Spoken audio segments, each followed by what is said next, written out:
and that kind of stuff, but other than that, or torpedoes and missiles. But the other thing you don't do is you don't use the word fire.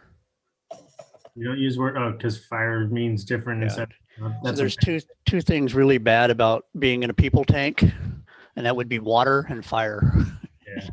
Okay, we're live streaming on YouTube. I'm gonna go change the settings.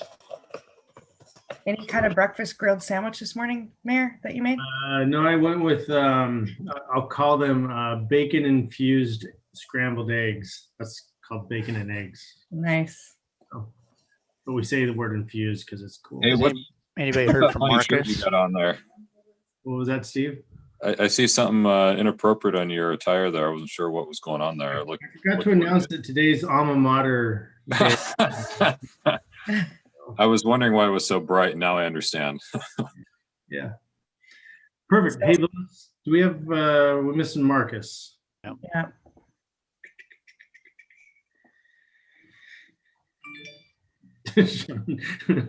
Not your day? No. I'm wondering if he is already on. Oh no, here he is. Someone just started the exec session or is in the exec session. There's Marcus. Is that Kim? Okay. 20 plus 5G. Okay, let me hit the record button. All right, we're good to go. Hey, Sean, that's an ominous background there. Yeah.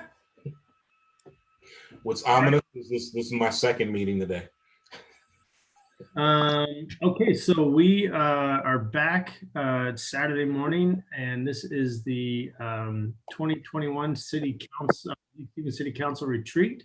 This is our Saturday session, and we do have a revised agenda for today, starting at 9 a.m. We've added an executive session that will go at 9 o'clock here after this announcement. Then we're looking at about a half an hour for that session. And then up at 9:30, we'll start up with a Frontier Village Vision, Hartford Machias Industrial Planning. 9:45, we'll go to strategies with the City of Everett. 12:15 is we did council procedures yesterday. So looks like strategies with the City of Everett will be our last topic for the day. Mayor, if you don't need 30 minutes for your exec session, I think you can announce something different. I did put it on the agenda that way, but yeah, you know, I think it might just need 15. Okay. Yeah, just to be safe. So let's do 15 minutes. So with that, we'll go ahead and move to the executive session. And then I think what everyone needs to do is shut down their Zoom and then move over to Teams. or mute yourself and turn your camera off. Either way. Okay. Thank you.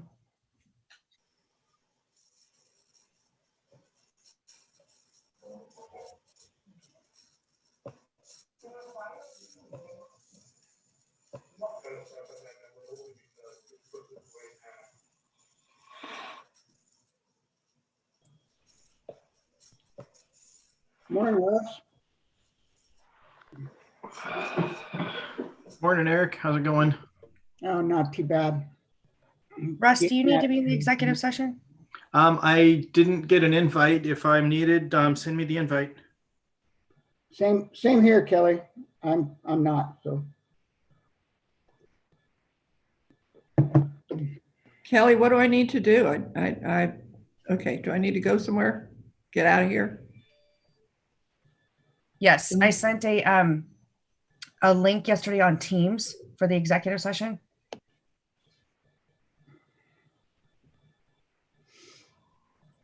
Hey, Kelly, mine's just frozen. It said loading Teams and it's just sitting there. But I clicked on the link that you gave me yesterday. So, Okay. Kelly, don't you have like a breakout in the webinar? No. Well, not in the webinar. No, unfortunately, it's not available in webinar, so I'm going to need to figure out something in the future. But so does Steve? Do you have an iPhone or are you Android? Android. Okay. Do you know if the Teams app was pushed out to your Android device? If I have the what? we push out all of the Microsoft applications to both our iPhones and our Android devices. So you should have a Teams app on your phone. I don't. You don't? No. Okay. Do you want me to try remote into your PC? Is your PC up and running? Yeah, it's up and running. Yeah, if you want to remote in, it's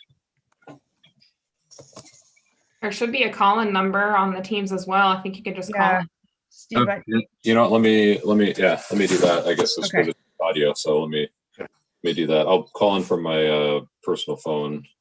Okay. Good call there. yeah, just mute yourself in here in Zoom. All right. Yes, thank you. Get back to Zoom and mute.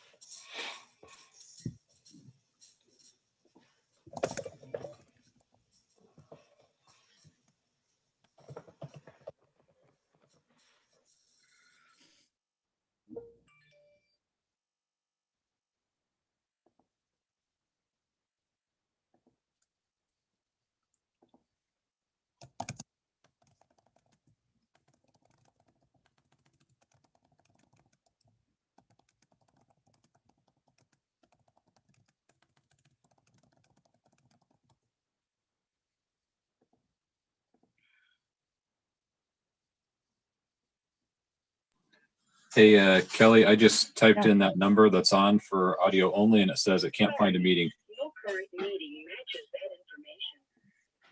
Okay. Troy, any thoughts?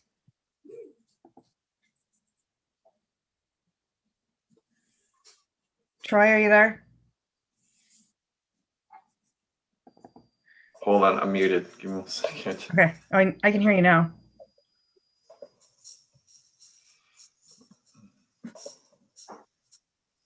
Hey, Steve, Yeah. since you're missing quite a bit right now, why don't you call the mayor and just have him put you on speakerphone? Okay. Okay. And mute yourself here again. Okay. Thanks.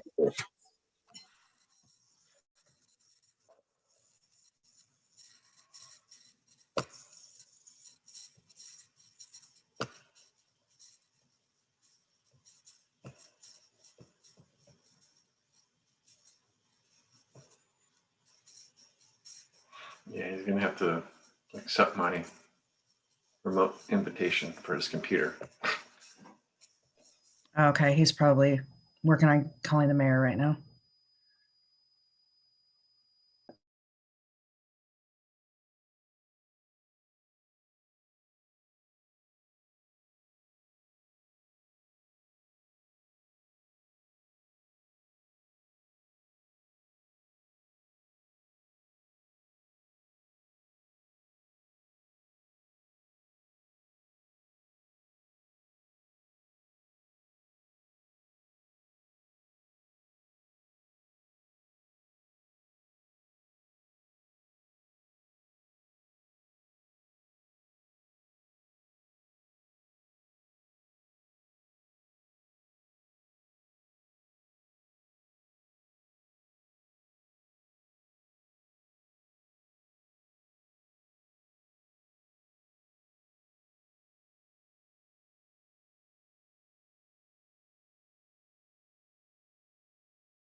So the council has requested 5 more minutes for their executive session. Thank you.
Thanks for your patience, everyone. The council has requested an additional 5 minutes.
Thanks, Kelly. Yeah, no problem.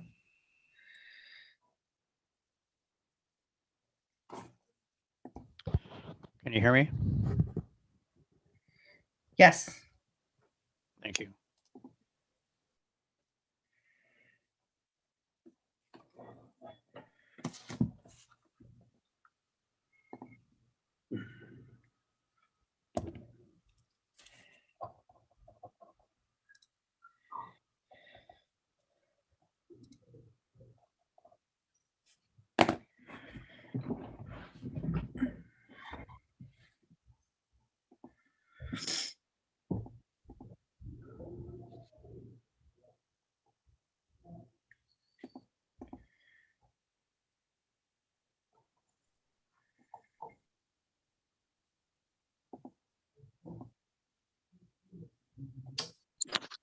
Hey, Kelly, Yes.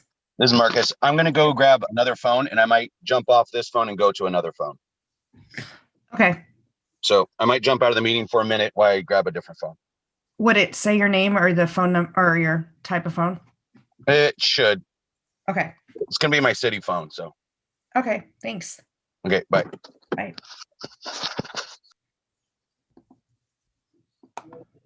All right, we got everybody back except Marcus. Got Sean. Marcus is here. Oh, He just may need to jump on another phone.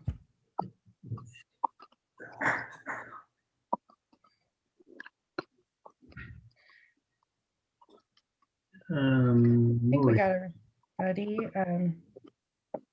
Angie, are you there?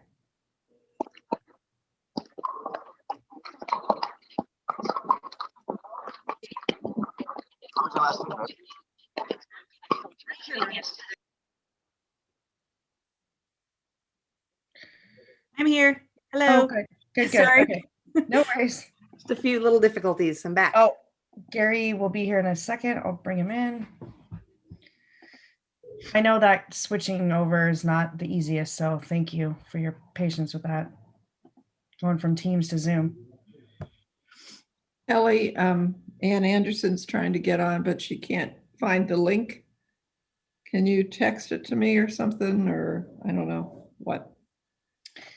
Yeah, it's on our website on the city calendar. Okay. All right, I'll tell her. But I could text it to you as well if you want to text it to her. Okay.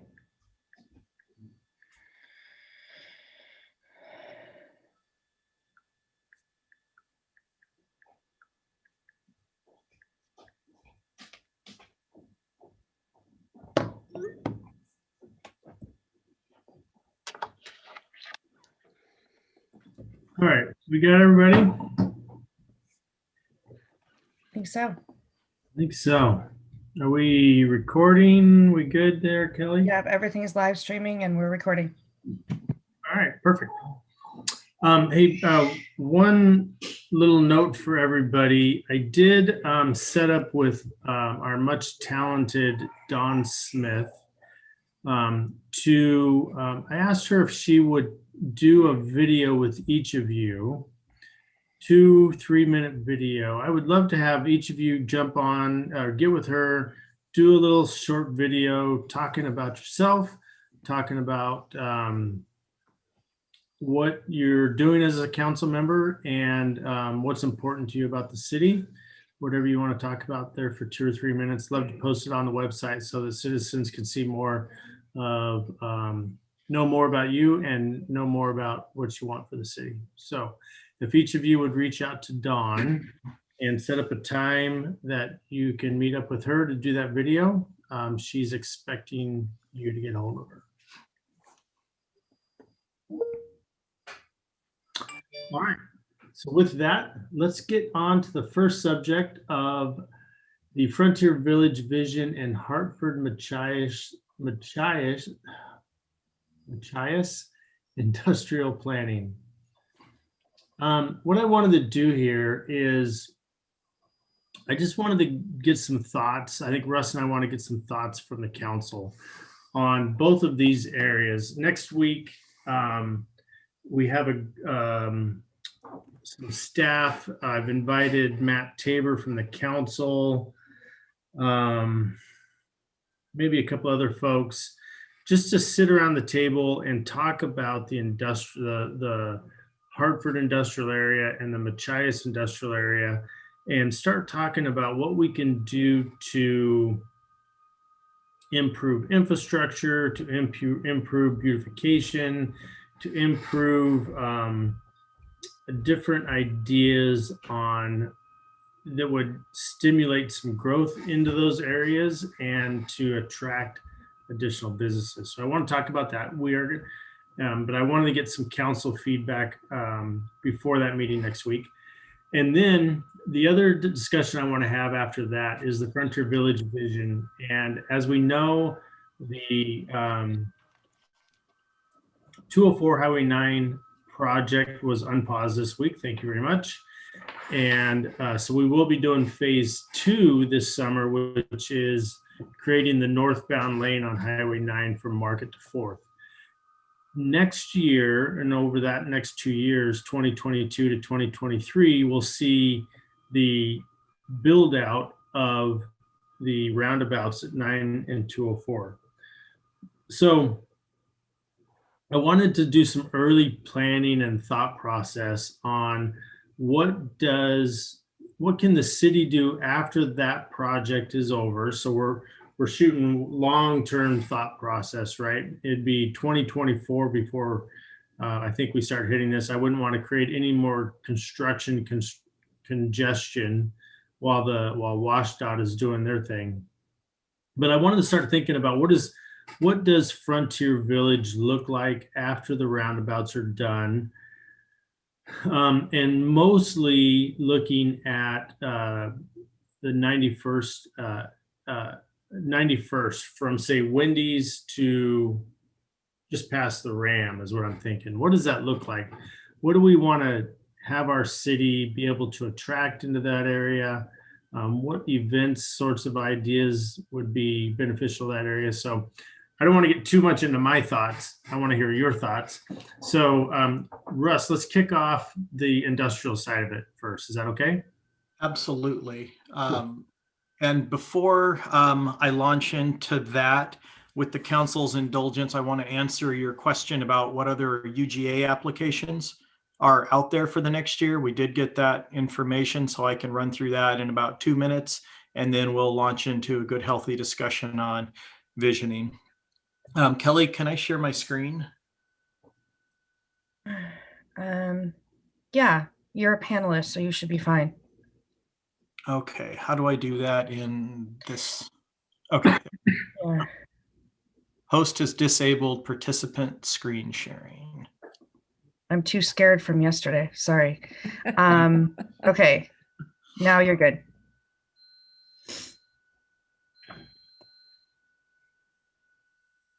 Okay, can everybody see this screen? Nope. Not yet. There we go. There you go. Okay, so the question from council was, are there any other nearby UGA expansions that may affect Lake Stevens? And we should have mentioned this one yesterday because I knew there was a private application. So there is a private application just east of the city's application in this area north of 92. So as we study those in the next couple of years, there's probably a reconciliation of that whole corridor north of 92. Let me go to the next one then. So I'm going to stop and then pull up the next one. I'm sorry, where on 92 was that? What was that crossroad? That would be right where Machias and the Centennial Trail Oh, sure. Okay. intersect with 92. Got it. Thanks. And you said that was a private person trying to get the UGA expanded? That is correct. Okay, and then the next one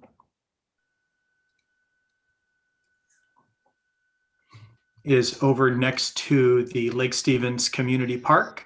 So this is the edge of Lake Stevens Community Park, and it would be abutting to the area we're annexing right now. So it would fill in this gap is another private application that would affect the Lake Stevens urban growth area.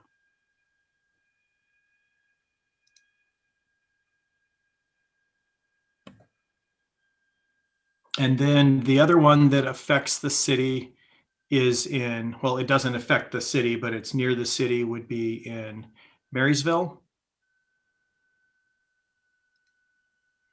So this one, let me make that a little bit larger. So we have I-5 over here, Highway 9 would be off the screen, and there are private applications to expand Marysville's urban growth boundary in this area. I can't see us. Yeah, Russ, you're not sharing your screen. I'm sorry. Okay. Do you have the screen now? Yeah. Mhm. Okay, so it would be in this northern area in Marysville and this area down here. So none of those are close to 9 or the city's boundaries.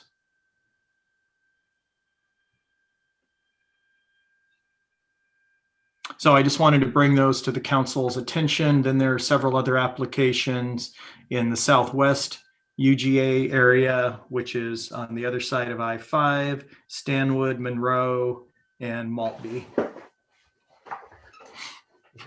Thanks, Russ. Yep. Okay. Thanks. So nothing from Snohomish. Nothing from Snohomish. Interesting. Okay. Okay. Let me go ahead and launch into the discussion of the industrial area, and I will share my screen again with the map so we all know what we're looking at. And I did send out a questionnaire yesterday. I know there was limited time to get some responses. So if council wants to run through those questions, we can. We did have 4 respondents already, and Kelly's available to take some notes. But really the big questions are, how do we improve this area for more diverse job production and manufacturing? So what we have on the map here is the... You're not presenting. I'm so sorry. This doesn't work the same way as Teams, which I'm more used to, so I apologize. Okay, let's start over. So here's the map of the study area that we're talking about. It includes the new area that the annexation will be complete in February, our historic industrial area, and it also includes the area we talked about yesterday for future UGA incorporation, annexation into the city. So it's about 250 acres that we would be looking at. And the question is, how do we improve this industrial area and make it more marketable to manufacturing or other types of employment in the city. Some of the big challenges we're going to face really relate to utilities. This map shows the sewer infrastructure, which is all of the pink lines that you see. And what you see is there's a lack generally of sewer into the industrial areas. There's a couple of private systems that feed these areas, and that's really about the extent of sewer for that area. And then likewise, you have a pretty good water as the blue line. So there is pretty good public water into those areas. But we need to figure out how do we expand those, say, down into this area and other areas to have major trunk lines. The other thing that we really need to talk about, and this came up yesterday, is the transportation infrastructure. To make this area more appealing to larger industrial users manufacturing, we need direct access to the highway. So right now there are some limitations getting up from Machias and Hartford onto 92. We talked about 36th yesterday. That does have access onto Highway 92, but we also have the impediment of a bridge that can't handle large truck traffic. So that's another thing that we need to discuss. Earlier this week, I did have some conversations with Mariah and Jonathan at the sewer district, and they did share that in the past years, there were a couple of surveys and reports prepared on what it would take to get sewer services into this area. And several years ago, the estimates, were in the $8 to $12 million range. And it does affect a lot of the current sewer infrastructure and rerouting that we've also been talking about to expand our downtown areas. So there would be significant sewer needs and upgrading of other types of utilities. We need to take a hard look at what type of communications are out there, broadband, etc. And then talking about the funding package, what does that look like? In the past, the sewer district had reached out to a lot of the landowners about participating in limited improvement districts, and that still is a viable option. But there might not be critical mass to have all of the participating neighbors or affected parties pay into that. So those are some of the challenges we face, but some of the positives are a lot of the current businesses are older, they're low intensity, and could be upgraded and expanded to provide, manufacturing or more intensive types of uses if we're able to get infrastructure in to support those. So that sort of becomes the question to council, and what's going to be the focus of this planning effort we engage in this next year is where should we really focus our efforts? Should it be on expanding the infrastructure, sewer, water, stormwater? Should it be on transportation? Or should it be on how do we market this and see if private development is willing to take care of that? So really want to get council's feedback, as the mayor suggested, on this area. What are your priorities? And this is going to help scope our work going into this next year. And there will be partnership with the sewer district on this, as they're also going to be looking at this in their comprehensive plan. Maybe we can just round robin through the council and start getting your ideas, starting with Councilmember Daughtry, please. Okay, so in the past, I've been a proponent of the build it and they will come. I'm thinking that the price tag on building this to have them come is a little bit too high with the infrastructure that needs to be put into it. The sewer, of course, is a major cost. I think the transportation is another major cost, and also just as important as the sewer. Because if I was a manufacturer of any light industrial or heavy industrial coming into this area, I'd want to be able to get my product out of there in a timely fashion and get it to the highway and wherever it needs to go. Also, there's no railheads in here. There's no possibility of railhead in here. which some of the manufacturers up at the MIC in Arlington are looking at for their side rails. So, the types of people we're probably going to get in here are not the large type manufacturers, but the light industrial instead, just because they don't have the options that they need. So I'm thinking that it's more important probably to try to figure out who could benefit their business from being in there and have them sharing the cost of getting some of the infrastructure in. Now, I also realize that the main part of the sewer is going to have to be bore by us in some way or another, us in the sewer district. But the rest of the build out of the sewer can be borne by the people that are going to develop the property.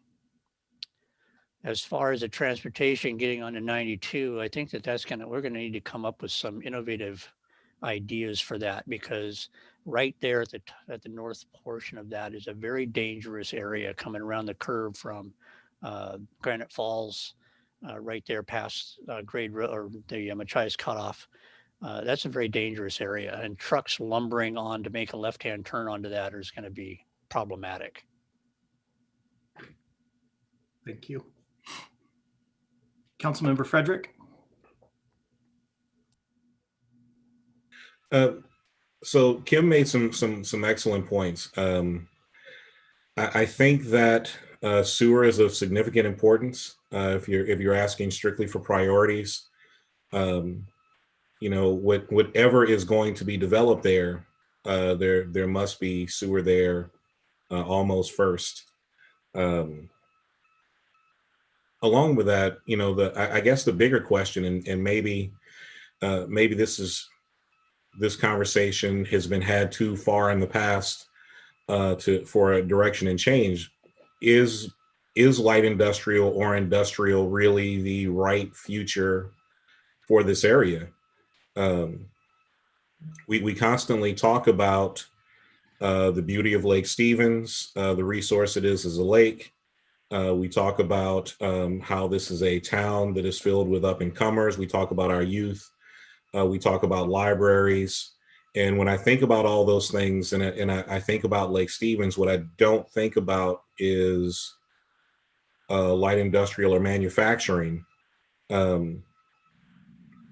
So historically, that makes sense. Obviously, in the historical context of what Lake Stevens is and how Lake Stevens came to be, but does it really represent our future?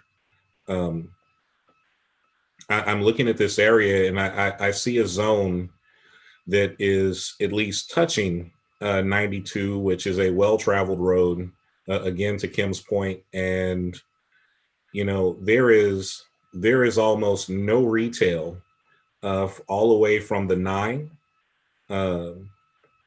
down to well towards Granite Falls.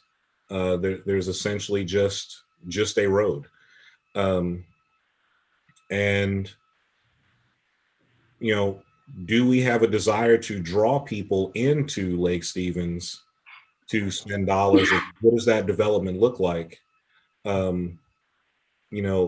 There was talk at one time, I know at least, and the idea of the big board of let's dream what the future could look like. Is this where there is some sort of development? Are there opportunities for development towards attracting people to come to Lake Stevens as a destination where they may contribute dollars and not necessarily turn our viewpoints into industrial zones? Great, thank you for that. Councilmember Tagent, excuse me.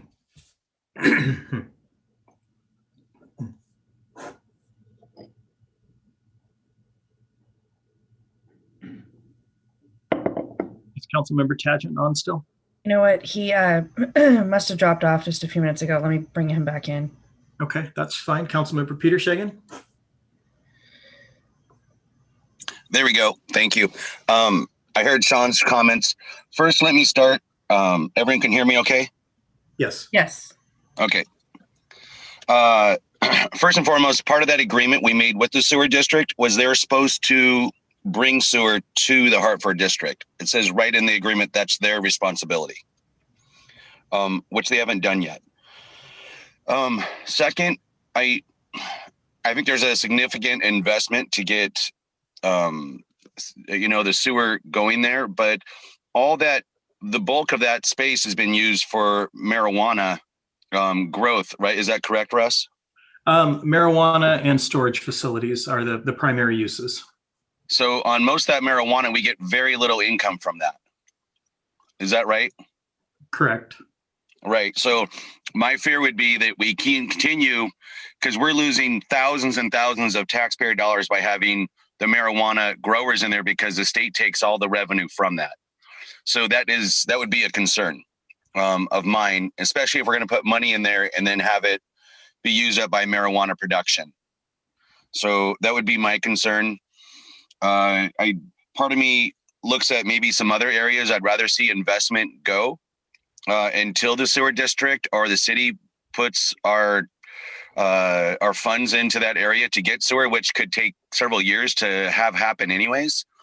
I would think that we should concentrate more on 20th Street more, as well as maybe really trying hard to get the Ruta area going towards Snohomish and working on that. So I want to keep an eye on it and continue to move forward with it. But I think we're 2 to 3 years out on that Hartford area. And I just would hate, we have so many other irons in the fire right now. I would like to see us be pushing the sewer district, if they remain a district, to follow through on their word and put all the money into that. And they just gave away $4 million and paid off debt at 2-point-something% that could help them fund it. So that's my take on it. I might be a little off base on that, but I would just hate, we're not getting very much tax dollars off the Hartford area now. So. Great. Thank you. Councilmember Peter Shagan. Thank you, Russ. Appreciate your comments, Marcus, because I think this is probably a unique opportunity where we've got some property that we could look at more as a master plan. And the reason why I say that is specifically because Marcus highlighted those things. The existing users of that area are not conducive to the growth, to the positive growth of Lake Stevens. We're not producing jobs. We're eating up property for passive type activities, i.e. the marijuana, and the tax revenue is non-existent for the most part, and yet we're being asked to put some things in the ground that they may or may not come. The other thing is we have some, in my opinion, some undesirable things taking place out there, and I'm not trying to slight the septic processing storage facility, but it's probably not the most attractive activity that we have in our city. And so I'm looking at this area and going, we could almost start with a clean slate and kind of master plan this. I don't know as though a job center is the real end result of this area. We don't have a lot of parcels that are big enough for large manufacturers. There would have to be assemblage done. And then on top of that, we add into the transportation problems of getting the goods to I-5, of which we already have a company out there that has made notice that it is difficult for the transportation issue. So I'm kind of looking at this going, maybe we should kind of clean slate this and actually vision from the city's perspective as to what would be the best use. And I think kind of coming out of that is we need to look not just at sewer, but we need to look at storm drainage from a regional perspective and quit loading on these individual property owners, these little, they're not so little anymore, but these individual storm drainage facilities. Marysville, to their credit, did a wonderful thing up in the north area They master planned their industrial area and put in regional storm drainage facilities where the property owners can buy into those facilities and not have to construct those facilities. The maintenance is less and it allows for usable area. So I think that should be part of the equation. And again, I'm kind of wondering, like Sean indicated, there is no retail for the folks that kind of live in that northern area. Growth is occurring in Granite Falls as well, and these Loxloy areas becoming closer all the time. I'm kind of wondering, maybe we step back, kind of put this on not a 2 to 3 year horizon, but maybe at a 5 to 10 year horizon. Focus on Frontier Village 91st, which we can have immediate impacts on, the 20th Street corridor, which we can have immediate impacts on, and really look at this Hartford area as maybe a change in use.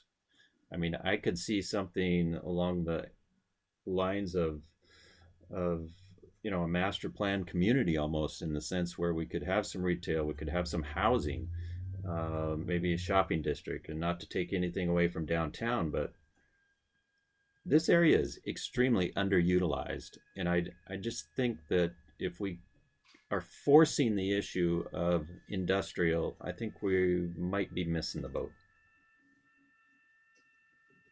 Great. Thank you for those comments. I think that's well said, Gary. This is Marcus here. I really like that idea. I kind of skipped around a little bit, but I think we need to figure something out in that area. I agree. Yeah. Great points, Gary. Great. Councilmember Jorstad. This is such a great conversation. This is interesting. I really love the idea of kind of taking a step back and really imagining what this piece of land could be for Lake Stevens. I think that if we had, all kinds of manufacturers coming to us and wanting to move into that space and willing to, share in some of the improvements that are necessary, I think this would be a different conversation, but it doesn't sound like that's the case. And, Lake Stevens is only going to continue to grow. And it doesn't feel urgent that we figure this out right this minute. I don't remember if it was Gary or Marcus that said, we've got a lot of other irons in the fire, and I would hate to spread our resources too thin. So I'm a big fan of being really thoughtful and kind of thinking out a little bit further, focusing our efforts on the Frontier Village and Highway 9 corridor and 20th right now, and taking some time to really kind of dream about what this could be for our city. Great. Thank you very much. Councilmember Ewing. Excellent comments so far. I think, I don't know how much I can add other than I'll just put in my 2 cents for revenue generation for the city to make sure that we have a robust tax base and ideally providing living wage jobs for the city. 20th Street should be a very high priority for us, given the accessibility to it. And what I'm hearing from interested parties in what they would like to do with that and what that could potentially do for our tax base. With regard to the Hartford area, excellent comments as far as, limited space and, little return as far as tax revenue.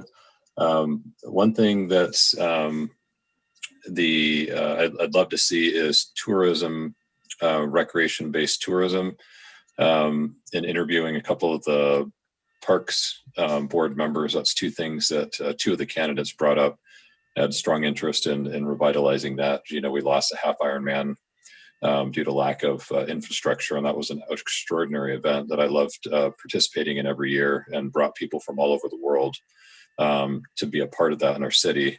I just thought it was awesome to see people from all over the world and to participate in that event, not as a participant, as a spectator. Yeah, I think anything we can do to improve our tax base and like Angie and some of the other people said, as far as having a vision for that area, the Hartford area, let's make sure that we do it right. And there is no retail along there between Granite Falls and, Frontier Village. So I think it's good that we, consider that option. Great, thank you. And finally, Councilmember Dickinson, did you have anything to add? Just a couple things. First of all, thank you so much, everyone, for those great comments. I just wanted to echo back to what Russ talked about, I think Russ talked about using 36 as a direction for trucks to go and into the industrial area. That is, to me, not a good place for trucks to go.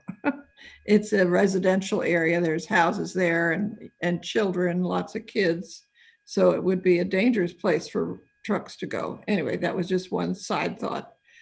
Jobs are something that we need more of in Lake Stevens, because the more jobs we can find in town, the fewer people are going to be on the road driving somewhere else to get a job. So as we look at this, and I agree with everyone, we need to think about this, and we need to not jump in and start developing this idea right now. We got a lot on our plate, but down the road, I hope we'll think about the fact that we might generate jobs for people that you can support a family on right there in that space. So as we go forward someday and make a plan for that area, I hope we'll remember that. That's one of the things I learned doorbelling, was that there were a lot of houses where the kids came home from school to an empty house because their parents were stuck on the trestle and they were alone. And I care about the kids in Lake Stevens. So jobs, I would say, let's keep that in mind as we think about residential, we think about stores and everything else. Please remember, hope we'll remember about the jobs too. But I think we're right to just hold off on this for a while, and until we get a better vision of how it can be used as space. Thank you, everyone, for your great thoughts. So I'd like to interject just a couple of other items here. First off, I thought Sean had a great idea about, why are we even thinking this is industrial? It may not be the right thing to do. So standing back and taking a relook at this is probably the way we ought to go. As far as jobs in Lake Stevens, I think it ought to be important to point out that regionally, we are a bedroom community. There isn't enough land for us to get out of that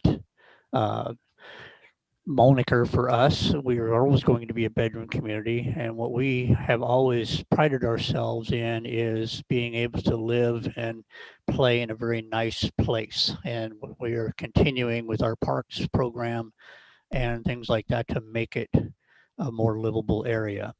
I do not disagree that it would be nice to have family wage jobs here in Lake Stevens, but the reality of the situation is regionally, those family wage jobs are going north to Arlington's MIC.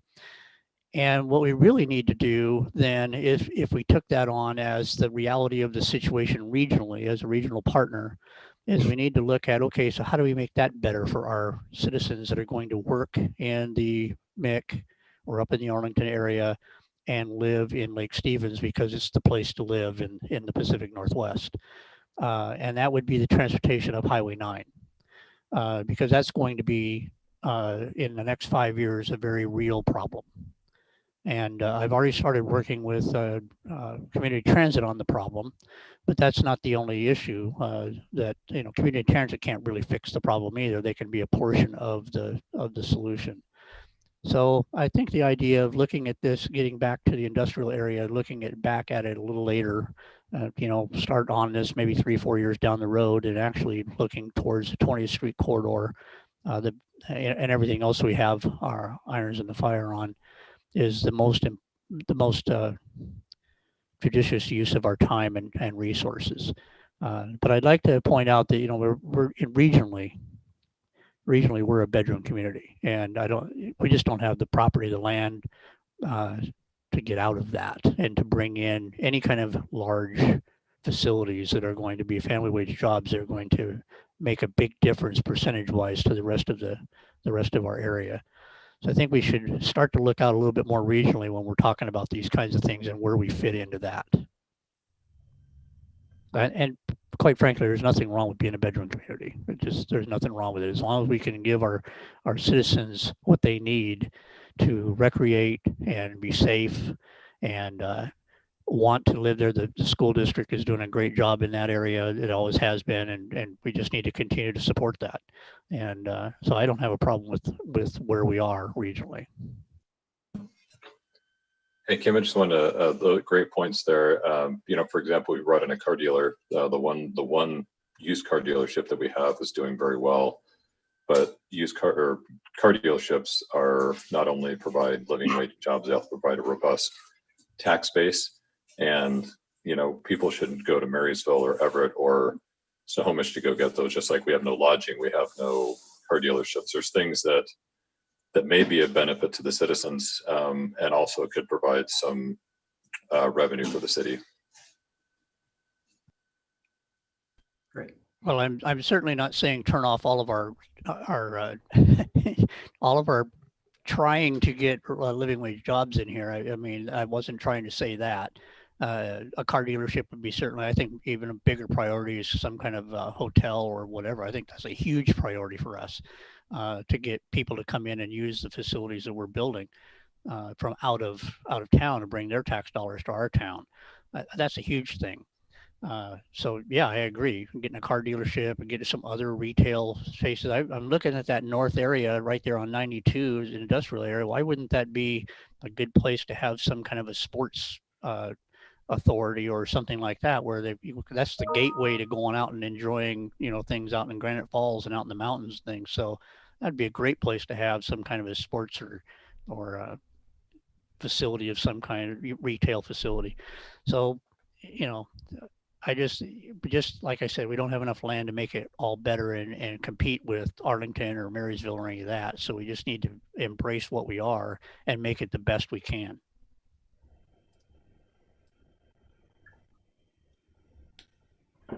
Great conversation. And I think it gives me some thoughts on a starting point that I had envisioned this as the next steps as being an infrastructure inventory and planning exercise, but it really sounds like it's a marketing analysis and that goes out a little bit broader back to the leakage studies we've had done in the past and, revisioning. So Mayor, I'm curious to hear your thoughts at this point after you've heard from your council. I would agree. That conversation wasn't quite sure the way I thought it was going to go, which is awesome. That's why we're a team. I appreciate everyone's perspectives on it and gave me some fuel to think about as well. I think I agree with you, Russ. I think this becomes a bigger picture look than what I was originally narrowing it down to be. So great conversation, good stuff. Great. We'll come back with a write-up of all of your comments and a suggested scope of work then at a future council workshop. Okay, let's talk about 91st. I'm going to stop sharing this screen and then start resharing. And if it worked out well, I think we should just go through and have the council members also provide their thoughts on 91st, and I'll also provide a little bit of context of where we've been.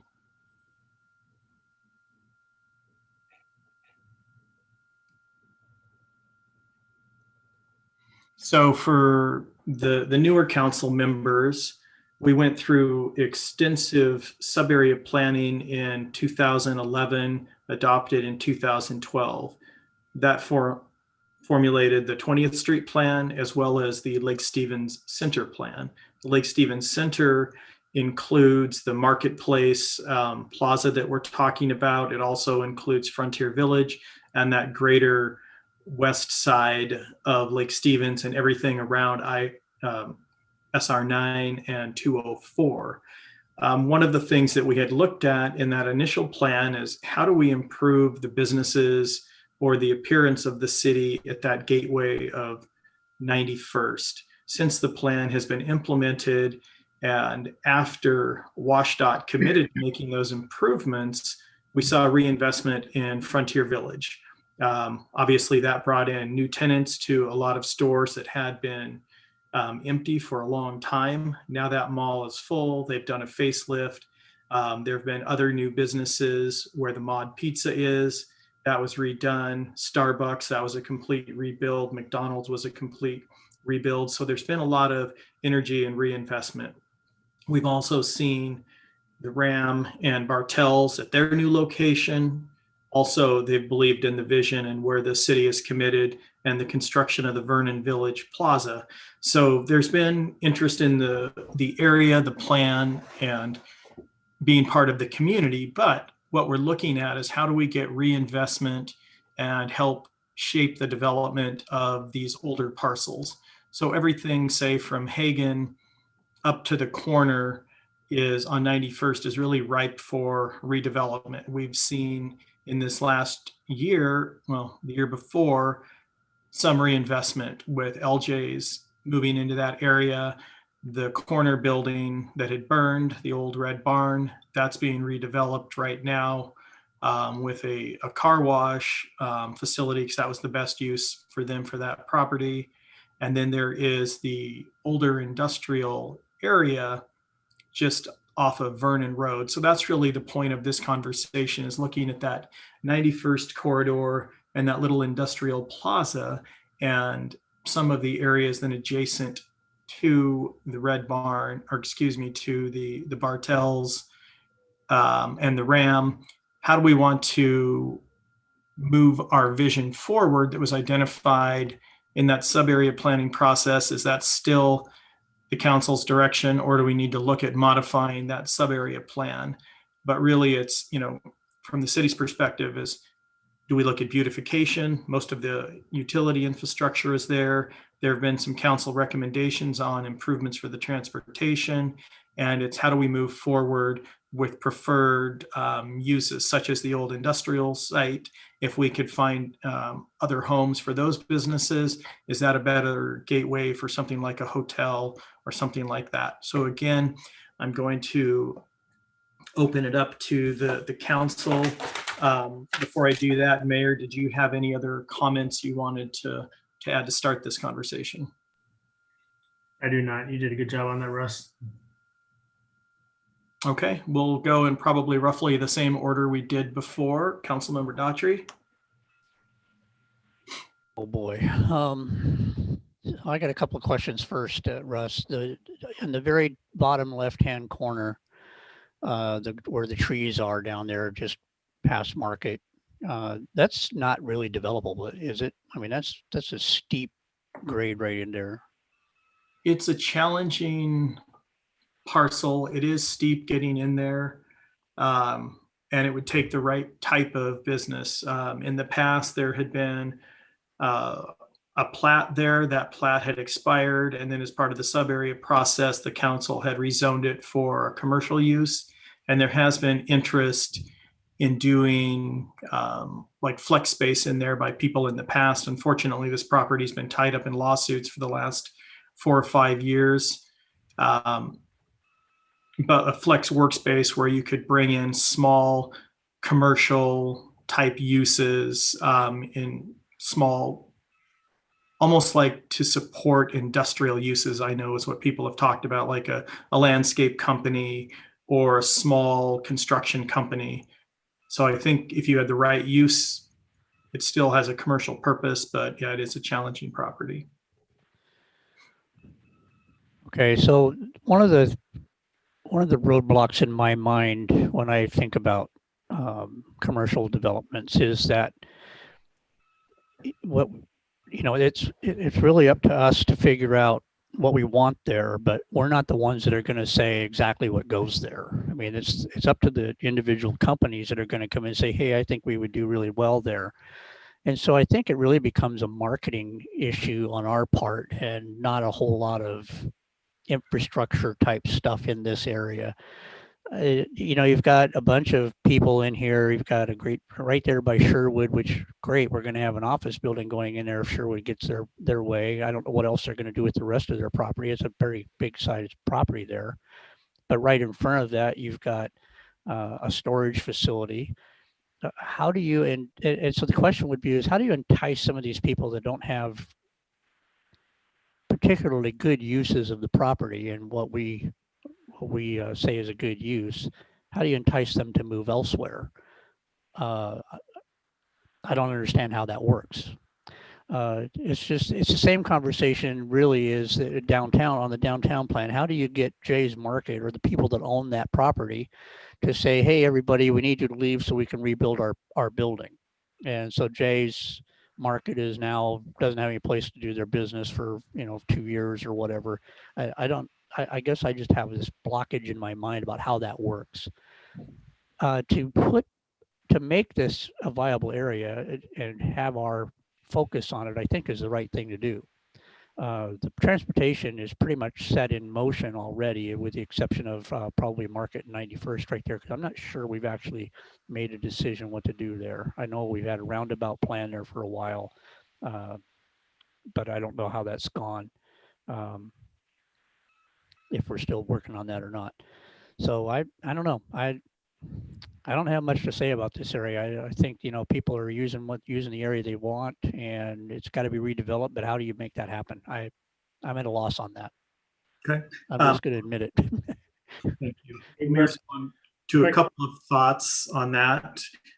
So I think we can do work on how to entice, and it comes back to tax incentives or property tax incentives at the most of the time, but we can research that. The roundabout at that corner isn't part of our work program anymore. It was found to not be feasible with the Greater WashDOT studies. The last council really discussion on access had been a turn pocket from the 7-Eleven area back onto 204, and then 9 had really been the last big council transportation question. Which I think we still need to do somehow. Hey, Russ, if I could jump in real quick. So one of the things for council members to remember is that our overall plan of putting in that power line trail would skirt this area that we're talking about just to the west. And again, that goes back to our previous discussion of providing recreational opportunities. And so maybe there's some sort of complementary discussion with that power line trail, and ultimately being able to have folks transiting that corridor just to the west. Mary, I like the idea of that because I ride Centennial Trail, and you get to the end, you go to Snohomish. They have all those restaurants right there at downtown, and they got the little eatery that's right there, and they got drinks and stuff. So it's, summertime, you see tons of people with their bikes parked out there, spending their money, and who knows where they've come from. But, I'm sure a lot of them are not from Snohomish. So, I mean, that could be another part of our recreation, tourism that we want to do. Right. Do you want to expand on any more of your thoughts, Councilmember Ewing? Oh, as far as with I'm having trouble seeing from this map. I'm looking on my phone, but just if we can get that trail, and if we can get something that to get people to come by there, if I say Lundin Parkway there, I'd love to see something that there was an opportunity to entice people to stay or to stop and take a break. I mean, I go up north to Arlington. People are stopping all the time. I stop along the way and get a little something along the way. If I didn't bring something. So I just think it's nice if we have a trail or something along there. I may hear that about people on Centennial Trail. They wish there was more, between, Snohomish and Lake Stevens, and between, Lake Stevens and Arlington. But anyway, I don't know logistically or practically how reasonable that is. Okay, great. Okay, Councilmember Frederick. I kind of agree with, I used to ride Centennial Trail more than I do today, But I agree with Steve's comments, and I was absolutely one of the bikers that would take advantage of the eateries there at the end of the trail before making my way back.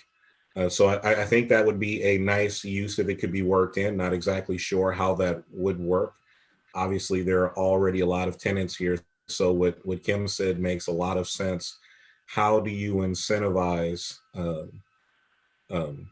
cooperation for redevelopment in that area? This is a great area. Obviously, it has of our existing routes, it has great access to the 9. It has essentially the most direct access to the 5, with the exception of 20th Southeast. This is a great place to look at how do we really capitalize on the opportunity to bring revenue into the city. And I really like the building out the infrastructure that we need to kind of make this that destination.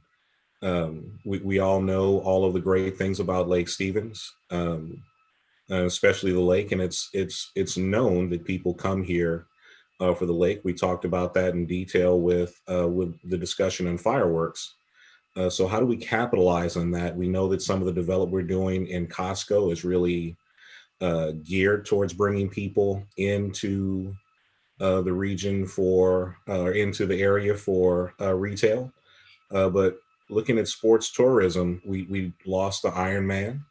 How do we get those sort of activities back here and really capitalize on who we are?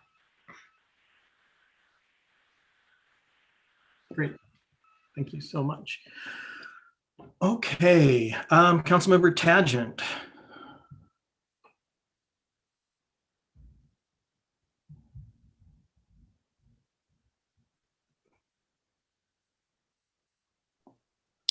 He should be on. Can we ask him to unmute? There he is. Marcus, are you there?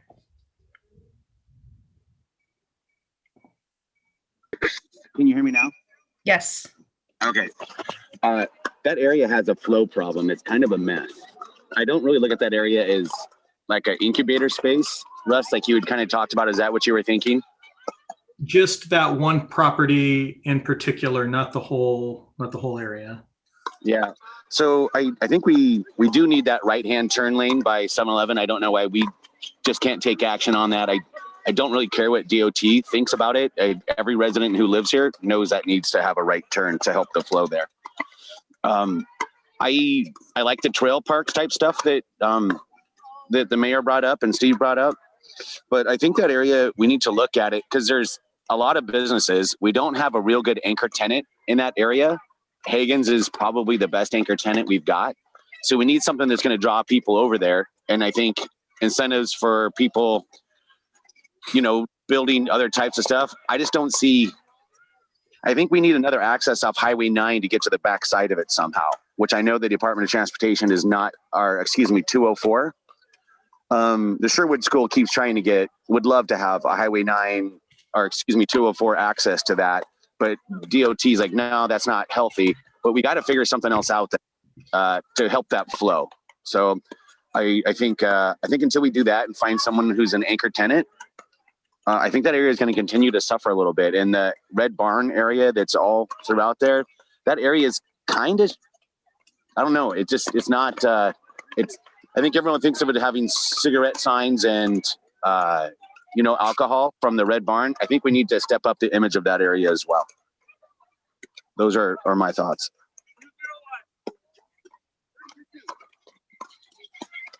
Hello? Yep, thank you.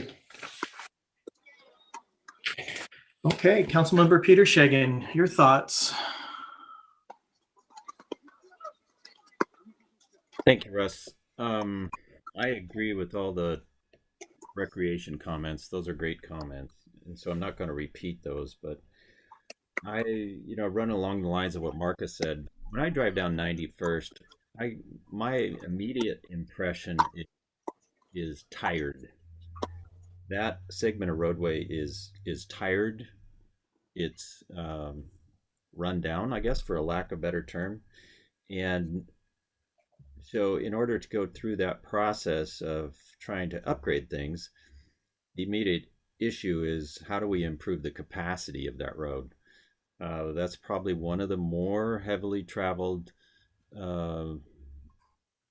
business arterials in our city, probably the most traveled.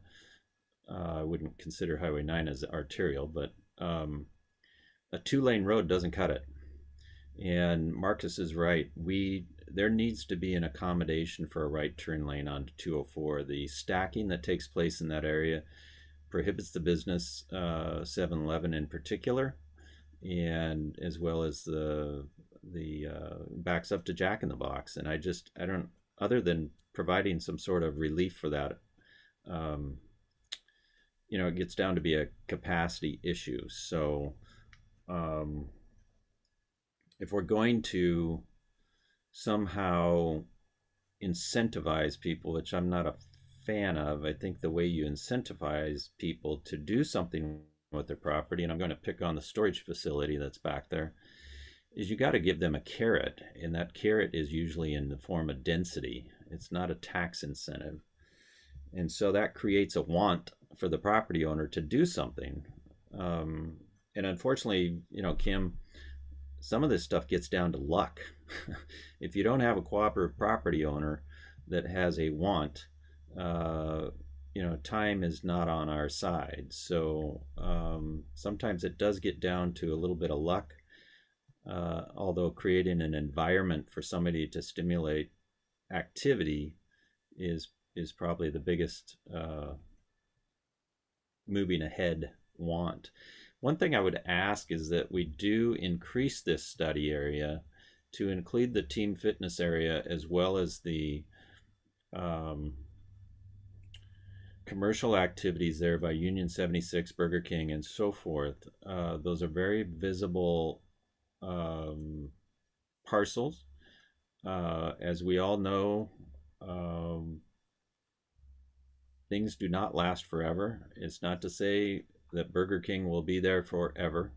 And I think we need to take into consideration the property as far as north as team fitness.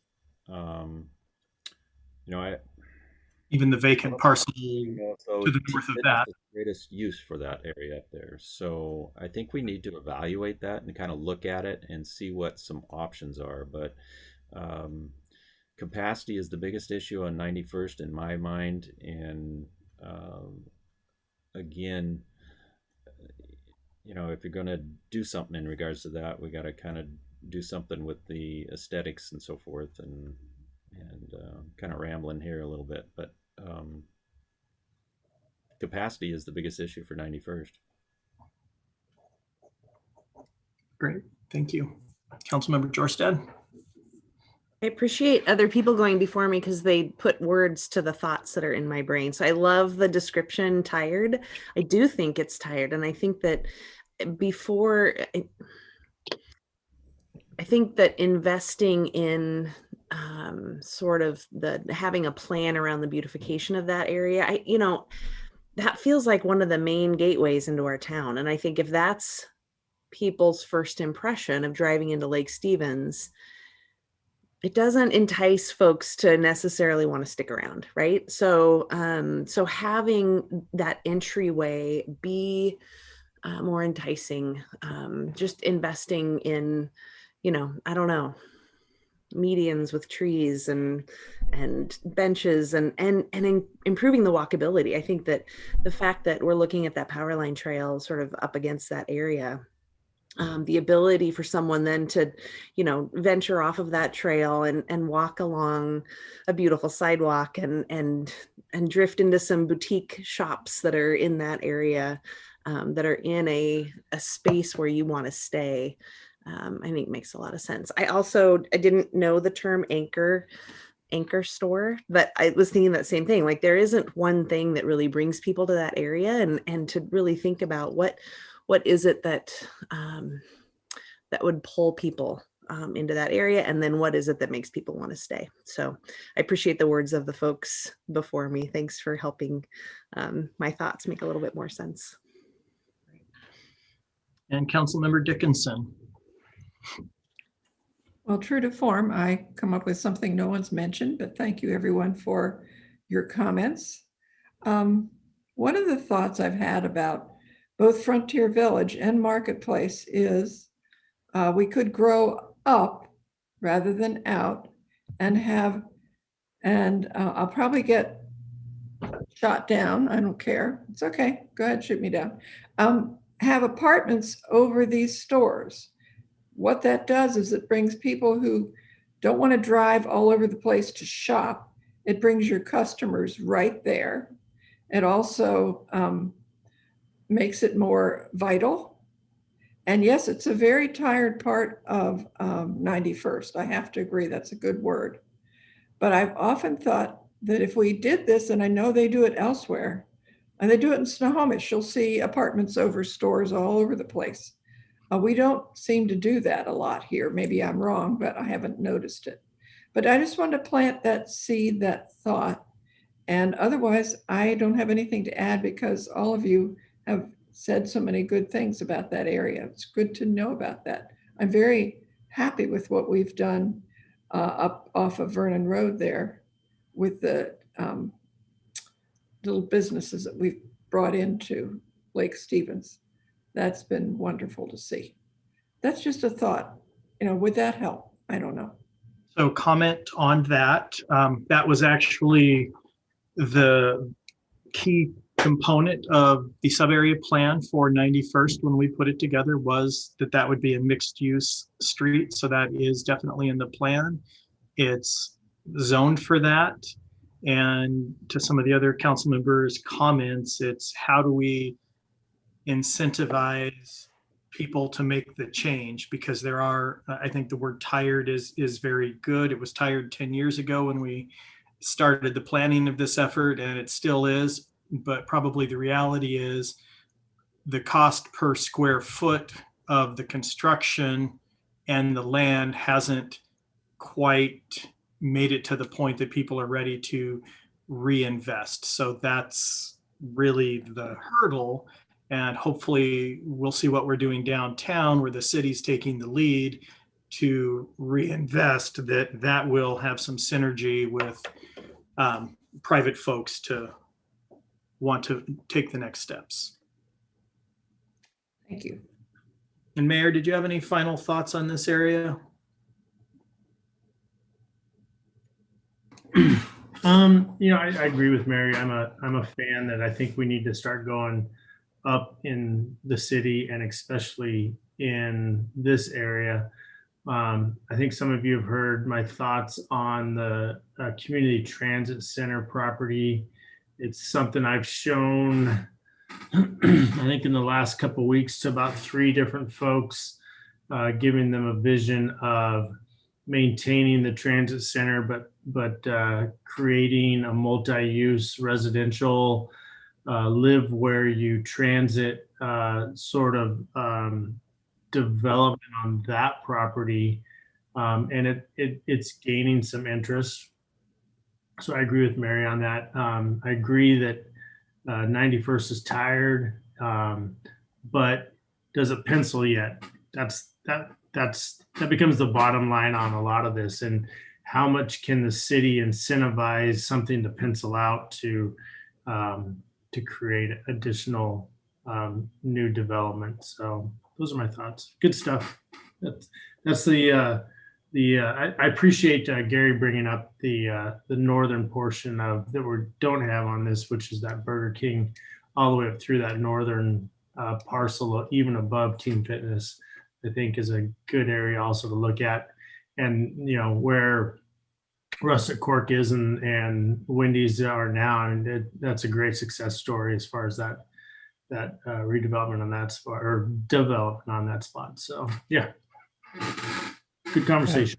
We also have the new brewery going in again. They're starting to work on that again. So that's pretty close to the trail. We're a lot closer than anything else to the trail right there. So that's going to open here soon, from what I understand. So I think the priority in this thing, I think the way I took it from everybody, was to get the trail built. Yeah. And it's probably the least costly improvement we can make to get started on the entire process. And then I think we need to look at, like Gary said, we need to look at 91st and widening that roadway and making it walkable and bikeable, et cetera. I think those are the two things that we could do relatively quickly, quickly being a bad term in a governmental setting, but try to find the funds for, get it planned and start looking for grants and things like that to get that done. Those are the two I think that are going to help us the most. Kim, I think you're spot on. When it comes to, I think, I don't want to call it a cheap product or project, that trail, putting down 10 feet of asphalt between Frontier Village or the Frontier Heights Park and Vernon Road, that's pretty easy to do.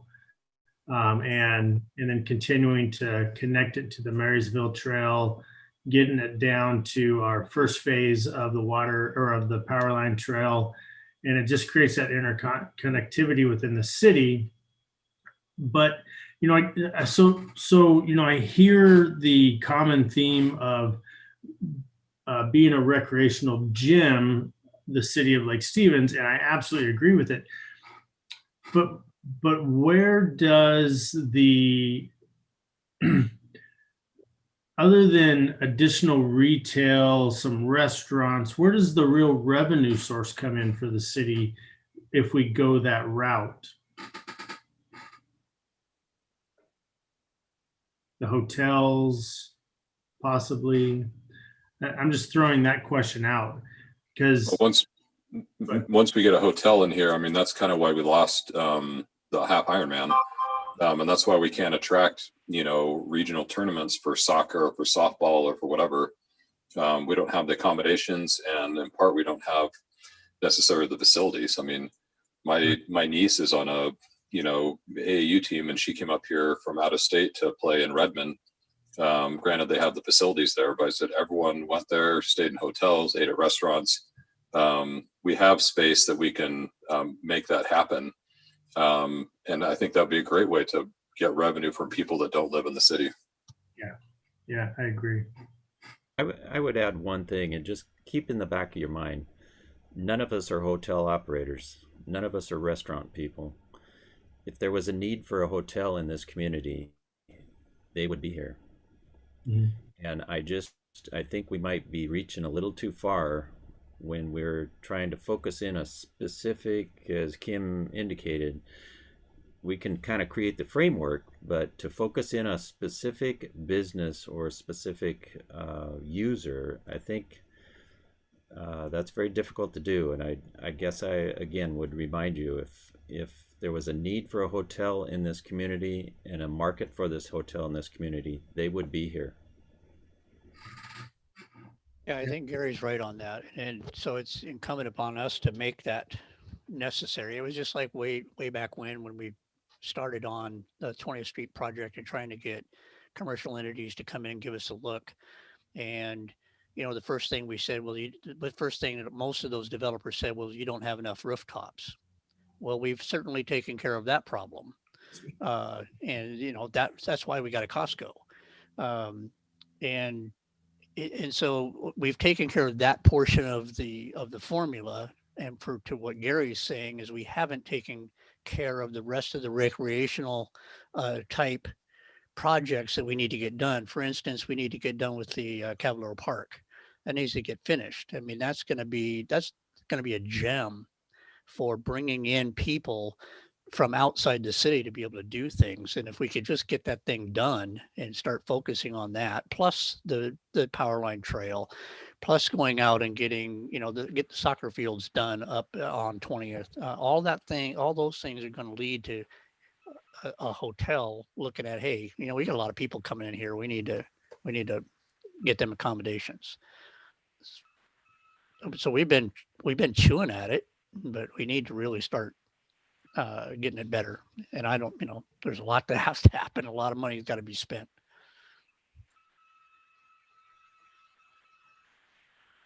Have we had, and I guess I'm assuming we have, we talked to people like the Hospitality Association, other other associations that have interest in things like hoteling and retail and getting their opinion on what would it take to We have. direction?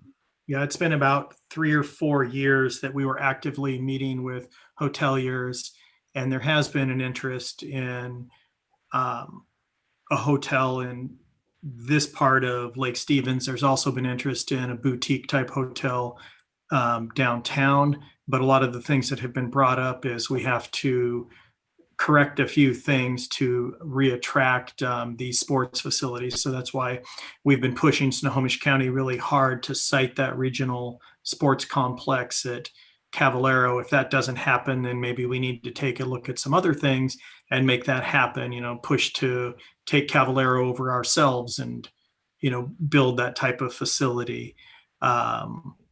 The downtown plan, laying the groundwork for bringing in that niche hotel. There have been some other factors with, say, Ironman pulling out. That was a restructuring of their entire corporation. And then obviously the course of the last year hasn't helped that we're not on the radar. But yes, there are a lot of steps we do need to continue to push forward to re-engage those market entities.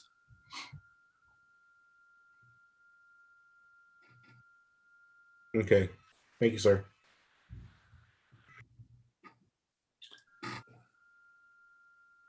Okay, well, I think we've had a really healthy conversation. I appreciate everybody's comments, and like the other topic, we'll bring back a scope of work for how we move forward. And I think this one can be very deliberate with a timeline put to it. We've done some pre-work already with the marketing analysis we had done a year ago. We have sort of marching orders to that we're working on right now, how to improve our code for usability.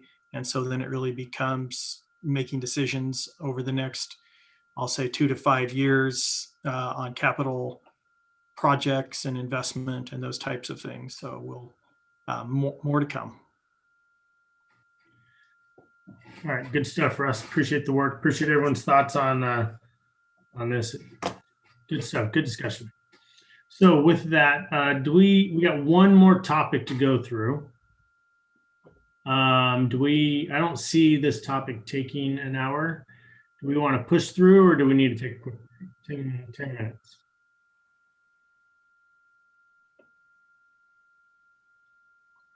Silence is going to be consensus. So I say Let's do it. Let's do it. All right, let's push on. Russ and Gene, let's talk about strategies with the city of Everett. Okay. I'll just put a framework together, and then I'm going to probably hand it off to Gene for his comments, and obviously Mayor, you as well. So we've been working with the city of Everett now since mid-2019, trying to negotiate this agreement. We've had several pauses along the way. At a certain point, we decided just to focus on 91st so we could get our improvements through on that project, and that was successful. This last week, Everett did give us a draft of the ILA again. Unfortunately, at least in my perspective, they stripped out a lot of the language that the city has really been wanting to see in there, but they did provide some concessions that haven't been there in the past, that they're at least considering some uses on portions of the power lines. And I guess where staff thinks we should go is really to have what those uses are defined. So really not casting this in the negative and the you can't do this. We'd really like to get to specifically identifying what can we do and under what agreed standards. And this really looks to the economic development portion of this, that when we have customers coming to us, we don't want to say, well, Everett kind of sort of thinks you can do this. We want to be definitive and say, if you stay in these parameters, you can move forward, and then send them off to coordinate with Everett, not that every landowner has to negotiate individually. So I think that's kind of our position. And there's some more subtle things in the document that I believe need to be there, namely that it doesn't identify Lake Stevens as the permitting authority and really doesn't recognize that. And that's really important because Everett wants, in this draft, would force everyone to treat Everett as the permit authority and the ultimate legislative authority, and that's just not the case. So again, to me personally, that's not been an acceptable part of any of the past versions of this. But I do appreciate that Everett has at least started to think about some allowed uses. And again, if we can get to defining what those are and under what circumstances, I think we would have a good agreement. And I guess with that, I'm going to just hand it off to Jean or the mayor to also provide some of their thoughts and where we need to move forward. Thanks, Russ. I'll jump in. Great words, and I definitely support that. The frustration here is that we understand the importance of this regional water line. I mean, I think that speaks for itself. And we are an outstanding organization, and I think Everett fails to recognize that, and that's the frustration. I mean, we've offered up on the enforcement, the concept of having set standards to where if a proposal comes in, they have to meet those standards, and Everett has yet to provide those construction standards to us, and that is a frustration. So I do appreciate that Ryan Sass and his team put some effort into it, and there's a bit of movement from where we were. I just don't think it's enough, and I think we can do some more work on that. Mayor? You're muted, Mr. Mayor.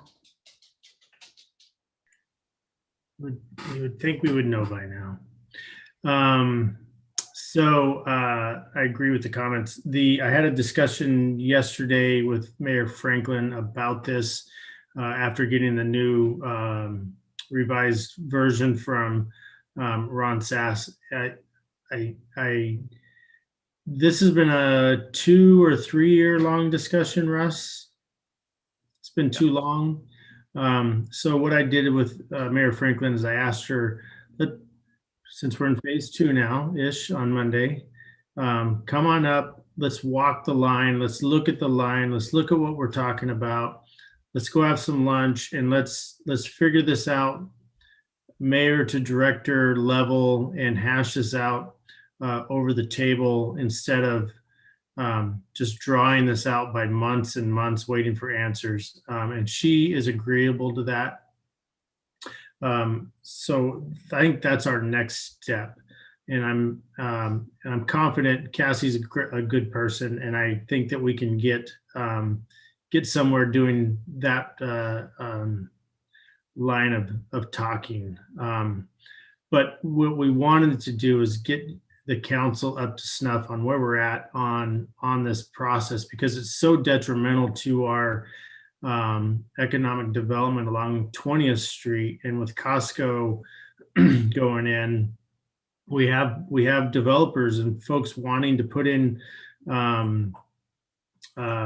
good businesses along 20th Street, but they just can't because they're so encumbered by the land problems of the water line.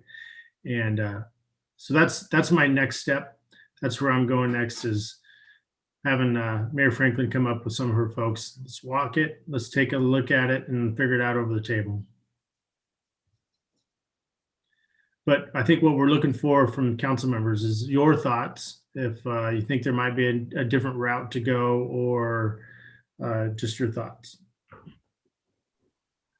I'm really glad to hear that Mayor Franklin's willing to come and sit down and have lunch and walk the space. I think that one-on-one conversation and the ability to really see, everything in real time, what hinges on figuring that out and putting that language in the ILA that's necessary. I think that's great. So I appreciate that that's the next step. I agree. I've kind of sat by and watched this process, like Russ and Jean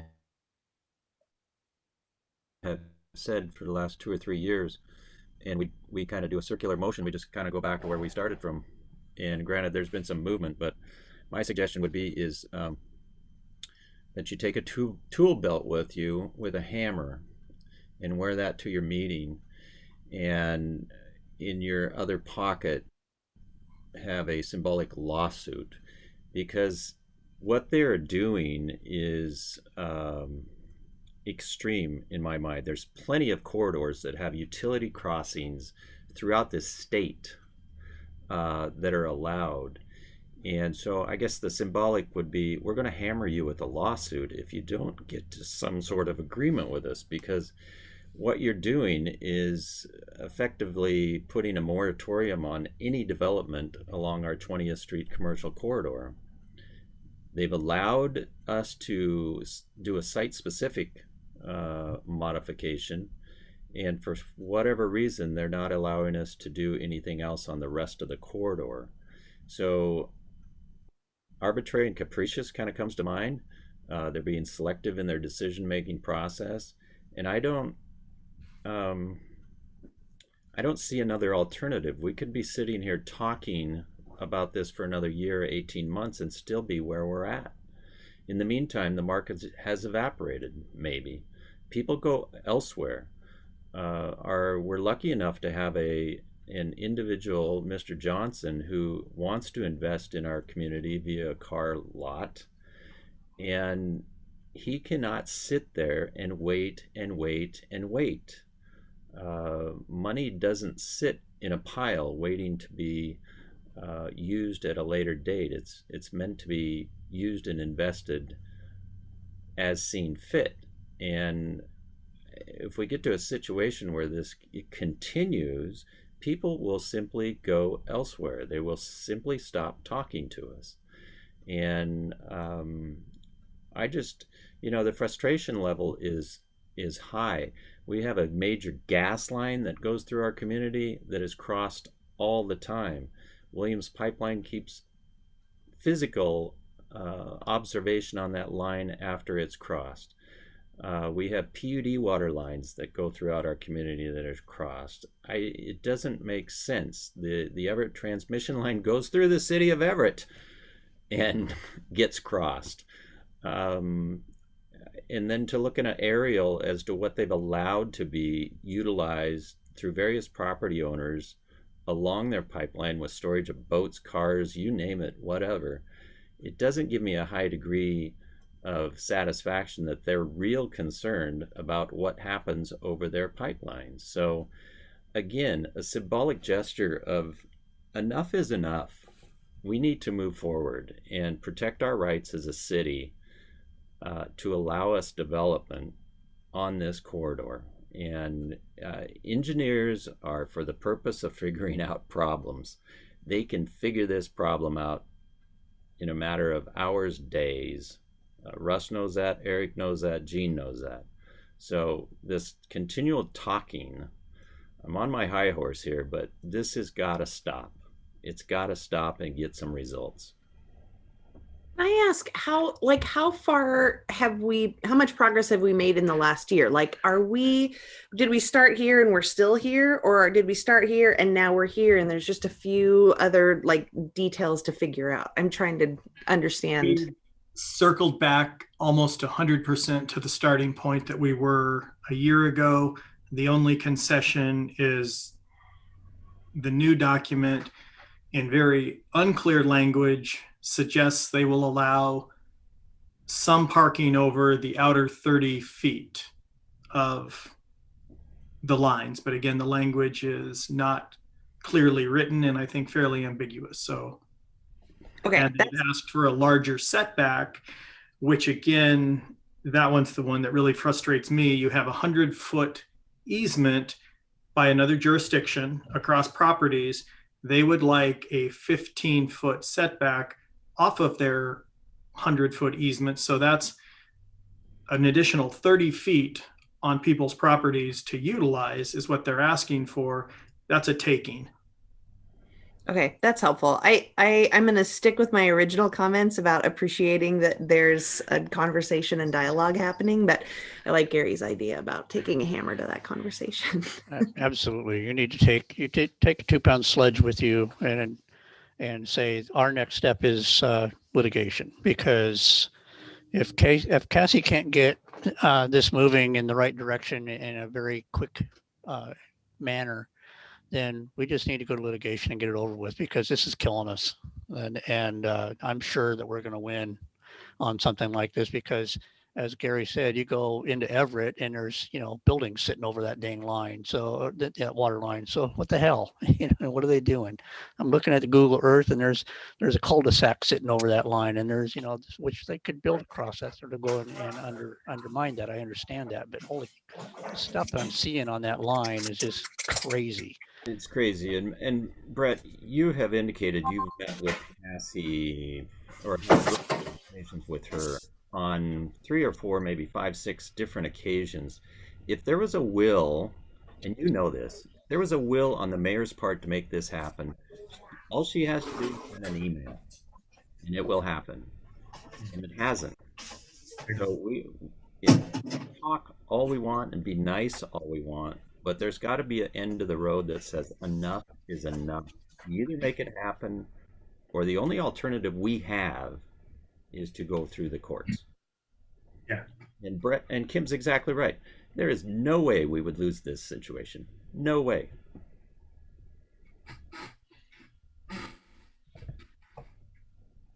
Yeah, I fully agree. Everything Gary and Kim have said in Anginus is spot on. This is an engineering problem, and it's not even a very complicated engineering problem if they really set forth the intent on solving the problem. So we really should move forward exactly with that mindset that we've discussed.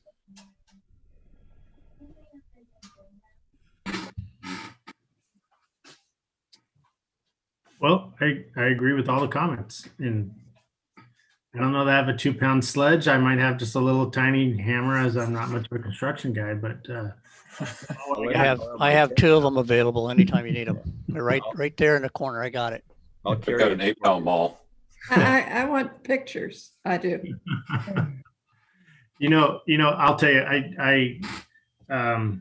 I think Cassie's a very reasonable person. I let her know that this was a big enough topic for us to have an hour on our retreat for it.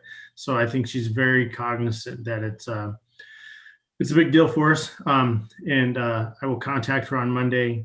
We'll figure out a date to get together, see where that goes. But I agree with all said about this situation.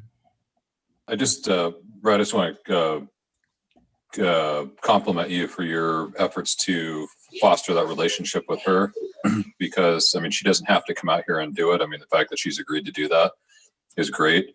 And just like others have said, hey, if she sends an email, it's going to get done. And if we have to go the litigation route, we do that. So it'd be really nice if we could show her. And sometimes in the big scheme of what they got going on in Everett with their $650 million budget and their huge shortfall, and they've got really big issues there that they're working on, it's probably not very up on her priority list. So the fact that she's even given us the time of day on this is encouraging to me. What I don't want to have happen is it's not her that's circling the wagons. It's people, it's bureaucrats that are really indifferent to the value and the importance of this to us. But I've seen time and time again, when you went out and met with Lubbock and Representative Mead, and they came out and you showed them kind of the parks and thing, and next thing you know, we've got some funding for these things. So when they're able to see with their own eyes, sometimes it changes their perspective and they can kind of see what's going on. So I think if you're able to secure that lunch date with her, I think that'd be outstanding. Yep, I agree. All right, any other comments on that? Well, sadly or gladly, we've come to the end of our 2021 retreat. Kelly, do you have anything for us as we look to part? I don't think so. Hopefully you all got my message that the workshop is canceled. Council workshop, give you a little break here from already having 2 days of a meeting next week. So our next council meeting will be February 9th. And I don't have much more to report. I'm glad this format worked well. I think this webinar format is what I'm going to start using for council meetings, and we'll work through any issues that might arise. But I still think for security reasons, this makes a lot of sense. Yeah, the only issue I think you might have is how do you get people to be able to comment, because we do have to do citizens comment. Yeah, so they do have an ability to raise their hand. And then I would bring them into the meeting, or the mayor, or however we decide to do that. And they'll get their 3 minutes, and then they'll just go back to the listening mode. Okay. Yeah. And when they come into the meeting, they can turn their video on, or they don't have to. But that'll be your opportunity to hear from them, and then they'll go back to listening. All right. Makes sense. Yeah. Any parting shots from anybody before I get